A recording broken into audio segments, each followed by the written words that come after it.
പ്രാദേശിക ഭാഷാ പത്ര നിയമം നടപ്പിലാക്കിയത് ആരാണ്? ലിട്ടൺ പ്രഭുവാണ്. 1878 പ്രാദേശിക ഭാഷാ പത്ര നിയമം നടപ്പിലാക്കിയത് ആരാണ്? ലിട്ടൺ പ്രഭുവാണ്. അപ്പൊ നമുക്ക് വർഷവും അതുപോലെ ഈ ഒരു ലിട്ടൺ പ്രഭു ഒക്കെ പാടെ ഓർത്തിരിക്കാൻ നമുക്കൊരു ബുദ്ധിമുട്ടുണ്ട്. നമുക്കറിയാം, അല്ലെങ്കിൽ തന്നെ നമുക്ക് ഒരുപാട് വർഷങ്ങൾ പഠിക്കാണ്ട്. അപ്പോൾ ഇതൊക്കെ പാടെ കണക്ട് ചെയ്ത് വെക്കുക എന്ന് പറഞ്ഞാൽ നമ്മളെ സംബന്ധിച്ച് എന്താണ്, ഒരു ബുദ്ധിമുട്ടാണ്. അപ്പൊ നമുക്കിത് എങ്ങനെ സിമ്പിൾ ആയിട്ട് കണക്ട് ചെയ്യാം?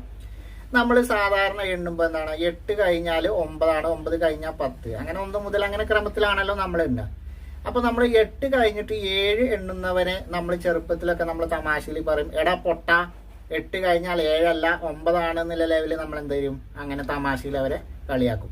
അപ്പൊ അങ്ങനെയാണെങ്കിൽ നമുക്ക് എന്താ, 8 കഴിഞ്ഞാൽ 7 അല്ല, അപ്പൊ 1878, 878, 8 കഴിഞ്ഞാൽ 7 അല്ല എന്നുള്ള ലെവലിൽ ആ വർഷം കണക്ട് ചെയ്ത് വെക്കാം.